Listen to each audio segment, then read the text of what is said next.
नमस्कार। हिंदी मतलब नवीन अवस्थी। आज देखिए यूपी बोर्ड कक्षा 12 हिंदी के अंतर्गत हम आज जो आपको पवन दूतिका पार्ट 2 अर्थात भाग दो पढ़ाने जा रहे हैं। और भाग 1 जिन्होंने नहीं देखा, डिस्क्रिप्शन में हम आपको लिंक दे देंगे, तो भाग 1 देख लीजिएगा। आज भी हम आपको लिख कर ही पढ़ा रहे हैं। उसका रीज़न केवल ये है कि हमारे पास किताब नहीं है, और दूसरा रीज़न ये है कि सरकार ने 30% कोर्स को कम कर दिया है। तो कुछ आपके भाग हैं जो हटा भी दिए गए हैं, तो आपके वही भाग केवल पढ़ना है जो भाग आपके हटाए नहीं गए हैं। ठीक है, तो मैंने उन्हीं भागों को केवल लिखा हुआ है। तो आज किसी प्रकार की बातचीत न करते हुए हम सीधे पाठ पे आते हैं। देखिए लिखा है कि लज्जाशीला पथिक महिला जो कहीं दृष्टि आए, होने देना विकृत वसना तो ना तू सुंदरी को, जो थोड़ी भी श्रमित हुआ हो गोद में ले श्रांति खोना, ओठों की और कमल मुख की म्लानताएं मिटाना।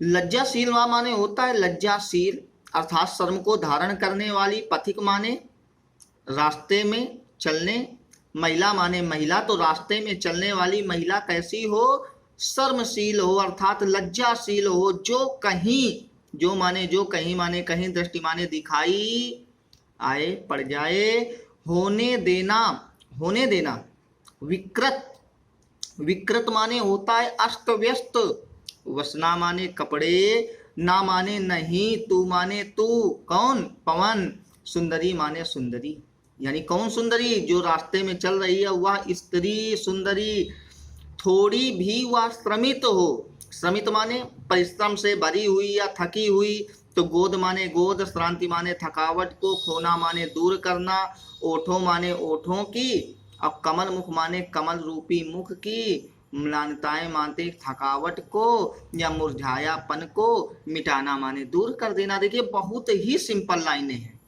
अयोध्या सिंह उपाध्याय हरिओम जी लिखते हैं कि श्रीमती राधिका जी पवन दूतिका से कहती हैं कि हे पवन, यदि तुझे रास्ते में चलती हुई कोई लज्जाशील स्त्री दिखाई दे जाए तो तू इतनी तेज मत बहना या इतनी तेज मत चलना कि उस सुंदर स्त्री के कपड़े अस्त व्यस्त हो जाएं। भाई कपड़े जब अस्त व्यस्त होंगे तभी तो कैसे होंगे, जब तेज बहेगी तभी तो होंगे। तो ये कॉमन सेंस वाली बात है कि हम अपने मन से बोलेंगे कि तू इतनी तेज मत चलना कि उस सुंदर स्त्री के कपड़े अस्त व्यस्त हो जाए। यदि वह स्त्री तुझे थोड़ी सी भी थकी हुई दिखाई दे जाए, थोड़ी भी श्रमित हुआ, यदि वह स्त्री थोड़ी सी भी तुझे थकी हुई दिखाई दे जाए तो उसको गोद में उठा करके उसकी थकावट को दूर कर देना। गोद ले श्रांति खोना, गोद में लेके उसकी थकावट को दूर कर देना। अब देखो हवा गोद में तो ले नहीं सकती है, तुम लोग सोचोगे कि यार ये हवा कैसे गोद में उठाएगी, अर्थात उसके चारों तरफ बहने लगना, चलने लगना, तो जिससे उसकी थकावट क्या हो जाएगी, जब शीतल हवा चलती है तो स्वतः ही थकावट क्या हो जाती है, दूर हो जाया करती है। और बताया भी गया था कि यह हवा कैसी है, तो कुछ इसी प्रकार की हवा थी। तो कहता है ओठों की और कमल मुख की म्लानताएं मिटाना, उसके ओठों और कमल रूपी मुख का मुरझायापन भी दूर कर देना, उसके ओठों और कमल रूपी मुख का मुरझायापन भी दूर कर देना। क्लियर हुआ? देखिए इसमें तो ये तो आपको मालूम होगा कि गे पद, अरे सॉरी, छंद में आपका मदाक्रांता चल रहा है और कमल रूपी मुख, चूंकि रूपक अलंकार आ गया। अब देखिए नीचे वाली लाइन कह रहे हैं कि कोई क्लांता कृषक ललना खेत में जो दिखावे, धीरे धीरे परस उसकी क्लांतियों को मिटाना, जाता कोई जलद यदि हो व्योम में तो उसे ला, छाया द्वारा सुखित करना तप्त भूतांगना को। कोई माने कोई, क्लांता माने क्लांत होता तो थका हुआ, लेकिन क्लांता दिया है तो थकी हुई। कृषक माने किसान, ललना माने पत्नी, खेत माने खेत, दिखावे माने दिखाई दे जाए। तो धीरे धीरे, तो धीरे धीरे, कौन सा धीरे धीरे, धीरे धीरे जिंदगी में आने वाला नहीं, धीरे धीरे का मतलब धीरे धीरे वाला। परस माने छू करके, क्लांतियों माने थकावट को, मिटाना माने दूर कर देना, जाता माने जा रहा हो, कोई माने कोई, जलद माने बादल, यदि माने यदि, व्योम माने आकाश में, तो उसे ला, तो उसे ले आना। कैसे ले आना? मतलब हवा जैसे चलेगी वैसे तो बादल उड़ेंगे, तो वही ले आना। छाया द्वारा और छाया प्रदान करके सुखित करना, सुख दे देना। तप्त माने गर्मी में तप रही, भूतांगना माने स्त्री, भूत माने पुरुष, भूतांगना माने स्त्री। अब ये ना सोचना कि वो भूत कौन से भूत, भूत माने पुरुष ही होता है और भूतांगना माने स्त्री होती है। तो कहता है कोई थकी हुई किसान की पत्नी यदि तुझे खेतों में दिखाई पड़ जाए। अयोध्या सिंह उपाध्याय हरिओंन जी लिखते हैं कि श्रीमती राधिका जी पवन दूतिका से कहती हैं कि थकी हुई किसान की कोई पत्नी तुझे जो खेतों में दिखाई दे जाए, तो धीरे धीरे उसको छू करके उसकी थकावट को समाप्त कर देना या मिटा देना। आगे कहता है यदि कोई बादल आकाश में दिखाई दे जाए, तो उसे अपने हवा के माध्यम से उस स्त्री के ऊपर ले आना या उस स्त्री के पास ले आना और उसे छाया द्वारा सुख प्रदान करना। कैसे? गर्मी में तप रही या गर्मी के कारण जल रही स्त्री को छाया द्वारा सुख प्रदान करना। तो दो लाइनें एक बार फिर क्लियर किए ले रहे हैं, आगे पीछे लाइनें लगेंगी व्याख्या करने में कि यदि कोई बादल तुझे आकाश में दिखाई दे जाए, तो उसे ला करके उस गर्मी में जल रही स्त्री को छाया प्रदान करके सुख दे देना। आगे कहता है साचे ढाला सकल वपु है दिव्य सौंदर्यशाली, सतपुष्पों सी सुरभि उसकी प्राण संपोषिका है, दोनों कंधे वृषभ वर्षे हैं बड़े ही सजीले, लंबी बाहें कलब करसी शक्ति की पेटिका है। सांचे माने सांचे से, सांचा जानते हो? कोई भी सांचा होता है भाई। गणेश लक्ष्मी जी की मूर्ति कैसे बनाई जाती है? सांचे से तो बनाई जाती है। छोटे छोटे गणेश मूर्ति होगी, गणेश जी की मूर्तियों की सांचे से बनाई जाती है। ढाला माने ढला हुआ है अर्थात बना हुआ है, सकल माने पूरा, वपु माने शरीर, दिव्य सौंदर्यशाली, दिव्य माने दिव्य, सौंदर्यशाली माने सुंदरता से भरा हुआ, या सौंदर्यशाली का मतलब सौंदर्यशाली ही हो जाएगा। सतपुष्पों सुंदर फूलों की, सुरभि सुगंध उन उसकी माने उनकी, प्राण माने प्राणों की, संपोषिका माने पोषण करने वाली है। यहाँ पे श्री कृष्ण जी के शरीर के बारे में बताया जा रहा है, ध्यान दीजिएगा। दोनों कंधे, दोनों माने दोनों, कंधे माने कंधे, वृषभ माने बैल या सांड, वर माने श्रेष्ठ, बड़े ही सजीले, बहुत ही सुंदर हैं। सजीले माने सुंदर, बड़े ही माने बहुत ही, लंबी माने लंबी, बाहें माने बाहें, कलभ करसी माने हाथी की सूंड के समान, सी माने समान, शक्ति माने शक्ति की, पेटिका माने पिटारी या भंडार। कहता है उनका पूरा का पूरा शरीर, श्रीमती राधिका जी पवन दूतिका से कहती हैं कि हे पवन, श्री कृष्ण जी का पूरा शरीर किसी सांचे से ढाला गया है, दिव्य सौंदर्यशाली। उनका तो ये आगे ले आएंगे तो क्या हो जाएगा। श्रीमती राधिका जी पवन दूतिका से कहती हैं कि हे पवन दूतिका, श्री कृष्ण जी का शरीर इतना दिव्य और सौंदर्यशाली है कि ऐसा लगता है जैसे उनका पूरा शरीर किसी सुंदर सांचे से ढाला गया है, या सुंदर सांचे से ढाला गया उनका शरीर बहुत ही दिव्य और सौंदर्यशाली है। दोनों तरीके से बोल सकते हैं। सत सुंदर फूलों की सुरभि सुगंध उनके प्राणों की पोषण करने वाली है। सुंदर फूलों की सुगंध उनके प्राणों की पोषण करने वाली है। दोनों कंधे, श्री कृष्ण जी के दोनों कंधे किसी बैल के समान बहुत ही श्रेष्ठ हैं, या किसी सांड के समान बहुत ही श्रेष्ठ और सुंदर हैं। सजीले माने सुंदर। तो कहता है उनके दोनों कंधे किसी बैल या सांड के समान बहुत ही श्रेष्ठ और सुंदर हैं। उनकी लंबी भुजाएं या लंबी बाहें किसी हाथी के सूंड के समान हैं, और वह पूरी शक्ति के भंडार हैं या शक्ति की पिटारी हैं। सी आ गया, उपमा आएगा। आगे कहता है कि राजाओं सा सिर पर लसा दिव्य आपीड़ होगा, शोभा होगी उभय स्तुति में स्वर्ण के कुंडलों की, राना नाना रत्ना कलित भुज में कंजू मयूर होंगे, मोती माला लसित उनका कंबुसा कंठ होगा। राजाओं सा सिर, राजाओं माने राजाओं, सिर माने सिर, लसा माने लसा माने सुशोभित, दिव्य माने दिव्य, आपीड़ माने मुकुट, होगा माने होगा।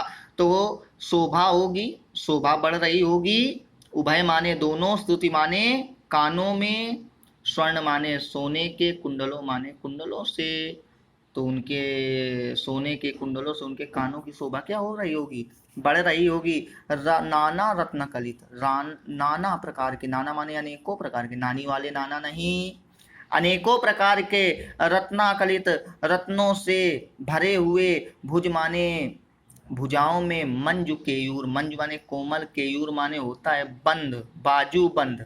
आपने कभी रामलीला वगैरह देखी हो तो बाहों में नहीं पहने रहते, उसी को कहते हैं बाजू बंद। तो कहता है बाजू बंद होंगे माने होंगे मोती माला, और मोती मालाओं से सुशोभित, लसित माने सुशोभित, उनका माने उनका, कंब माने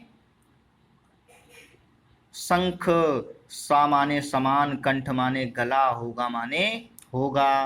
तो श्रीमती राधिका जी पवन दूतिका से कहती हैं कि हे पवन, राजाओं के सिर के समान ही, या राजाओं के मस्तक के समान ही उनके मस्तक पर भी दिव्य मुकुट सुशोभित होगा, और उनके कानों में सोने के कुंडल उनकी सुंदरता को और अधिक बढ़ा रहे होंगे। अनेकों प्रकार के रत्नों से जड़ित, अनेकों प्रकार से रत्नों से जड़ित बाजू बंद, या तो हाँ दिखने, अभी हम दोनों तरीके बता रहे हैं। अनेकों प्रकार से रत्नों से जड़ित बाजू बंद वह अपने भुजाओं में पहने होंगे, या अनेकों प्रकार के रत्न आभूषण तथा भुजाओं में वह बाजू बंद धारण किए होंगे। क्लियर है। मोती माला, और मोतियों के मालाओं से सुशोभित उनका गला किसी शंख के समान दिखाई देगा, साया सासी से सदृश समान, उपमा अलंकार। क्लियर। आगे कहता है जो प्यारे मंजू उपवन या वाटिका में खड़े हो, छिद्रों में जा क्वड़ित करना वेणुषा कीचकों को, यो होवेगी सुरति उनको सर्व गोपांगना की, जो है वंशी श्रवण रुचि से दीर्घ उत्कंठा होती। चलो आगे कहता है जो माने जो, प्यारे माने प्यारे, और प्यारे कौन है, कन्हैया हैं। मंजू माने सुंदर, उपवन या वाटिका, वन या उपवन में खड़े हो, वाटिका या उपवन में खड़े हो, तो छिद्रों माने छेदों में, जा माने जा करके, क्वड़ित माने बजाना, वेणु माने बांसुरी, सा माने समान, कीचको माने बांस। ये लाइन बहुत ही ध्यान से पढ़िएगा, बहुत कठिन है और बहुत सिंपल है, दोनों चीजें है ना। यो होवेगी जिससे हो जाएगी, सुरति माने याद, यानी याद आ जाएगी, उनको माने उनको, सर्व माने सभी, गोपांगनाओं माने गोपिकाओं की, जो है माने जो है, वंशी श्रवण माने वंशी, बांसुरी, श्रवण माने सुनने के लिए, रुचि माने सुंदर या रुचिर, जो रुचिर बांसुरी को सुनने के लिए या सुंदर बांसुरी की आवाज को सुनने के लिए, दीर्घ माने बहुत ही, उत्कंठ माने व्याकुल होती माने हो रही हैं। तो कहता है यदि मेरे प्यारे श्री कृष्ण जी, श्रीमती राधिका जी पवन दूतिका से कहती हैं कि हे पवन, यदि मेरे प्यारे श्री कृष्ण जी किसी उपवन या बगीचे में खड़े हों, तो अब देखिए पीछे से लाइन उठाएंगे कीचक से, तो तू वहां पर लगे हुए बांस के, वहां पर लगे हुए बांस के छेदों के, फिर छिद्र उठा लेंगे, ठीक है ना, समझ में आ रहा है ना, वहां पर लगे हुए बांस के छेदों के अंदर, अब फिर वेणु उठाएंगे, बांसुरी के समान जा क्वड़ित करना, जा करके बजने लगना। अर्थात जब हवा छेद के अंदर चलेगी तो वह बांस के छेद के अंदर जब चलेगी तो वह हवा की कैसी लगेगी, बांसुरी के समान लगेगी। तो कहता है तू वहां पर लगे हुए बांसों के छेदों के अंदर प्रवेश करके बांसुरी के समान बजने लगना, जिससे हम सभी गोपिकाओं की उनको याद अवश्य आएगी, क्योंकि हम गोपिकाएं बहुत ही लंबे समय से उनकी बांसुरी को सुनने के लिए या मधुर बांसुरी को सुनने के लिए व्याकुल हो रही हैं। क्लियर क्लियर हो गए ना? आप लोग दोबारा देख लीजिएगा, क्योंकि थोड़ी सी लाइन आपको कठिन जरूर लग सकती है, इधर उधर की लाइन है। बाकी अगर ना समझ में आए तो आप कमेंट जरूर करिएगा। देखिए आगे आखिरी देख लेते हैं कि लाके फूले कमल दल को श्याम के सामने ही थोड़ा थोड़ा विपुल जल में व्यग्र हो डुबाना, यो देना अय भगनी जतला एक अम्बोज नेत्रा, आँखों में ही विरह विधुरा वारी में बोलती है। ला माने ला के फूले माने खिले हुए, कमल दल माने कमल के समूह में, श्याम को माने श्री कृष्ण जी को, यानी श्याम श्री कृष्ण जी को किसी खिले हुए कमल के समूह के सामने ले आना, और थोड़ा थोड़ा विपुल, विपुल माने अधिक, जल माने जल, व्यग्र माने व्याकुलता के साथ, डुबोना माने डुबोने लगना, और कमल के फूलों को उस अत्यधिक जल में थोड़ा थोड़ा करके व्याकुलता के साथ डुबोने लगना। अय देना, और अय देना भगनी। अब यहाँ पे भगनी शब्द का प्रयोग किसके लिए किया गया, ये क्वेश्चन पूछा जा सकता है। तो यहाँ पे भगनी शब्द का प्रयोग पवन के लिए किया गया है। जतला माने बता देना या जता देना, एक माने एक, अम्बोज नेत्रा माने, अम्बोज माने कमल, नेत्रा माने आँखों वाली, और कमल के समान आँखों वाली कौन है, तो राधा जी हैं। आँखों माने आँखों, विरह माने विरह, विधुरा माने दुखी, वारी माने जल में, बोलती माने डुबोए रहती है। और जब आँखों से कोई जल क्या निकलेगा तो उसको क्या बोलेंगे, आंसू बोलेंगे। तो कहता है अयोध्या सिंह उपाध्याय हरिओंन जी लिखते हैं कि श्रीमती राधिका जी पवन दूतिका से कहती हैं कि हे पवन, यदि तुझे कोई खिला हुआ कमल का समूह दिखाई दे जाए तो मेरे प्यारे श्री कृष्ण जी को उस कमल के सामने ला करके खड़े कर देना, और उस कमल के दल को या कमल को अत्यधिक जल में थोड़ा थोड़ा करके बहुत ही व्याकुलता के साथ डुबोने लगना, अर्थात इस प्रकार से बहना कि जिससे कमल क्या हो जाए, कमल पानी को थोड़ा थोड़ा करके छूने लगे, अर्थात डूबने लगे कमल का फूल। तो कहता है और इस माध्यम से अय मेरी बहन या बता देना, और इस माध्यम से अय मेरी बहन श्री कृष्ण जी को तू यह बता देना कि एक कमल के समान आँखों वाली, अम्बोज नेत्रा, एक कमल के समान आँखों वाली जिसका नाम राधा है, वह भी तुम्हारे वियोग से दुखी होकर, विरह माने वियोग, विधुरा माने दुखी, एक कमल के समान नेत्रों वाली राधा तुम्हारे वियोग से दुखी हो करके अपनी आँखों में हमेशा जल भरे रहती है, अर्थात अपनी आँखों में हमेशा आंसू भरे रहती है। बोलिए वृंदावन बिहारी लाल की जय। तो देखिए आज के लिए फ़िलहाल इतना ही। आपको समझ में ना आए तो कमेंट करके आप ज़रूर पूछिएगा, हम आपको अगले वीडियो में अवश्य बता देंगे। और हाँ एक चीज़ और है, आप लोग फिर वही क्या चीज़ है, वही कि दोस्तों के साथ शेयर करें, लाइक करें, सब्सक्राइब करें, ठीक है, अगर अच्छा लगे वीडियो तो, अन्यथा कोई बात नहीं, आराम से देखिए और डिसलाइक करिए। तब तक के लिए इतना ही, अगले वीडियो में फिर मिलते हैं। हिंदी मतलब बाकी तो समझ गए होंगे।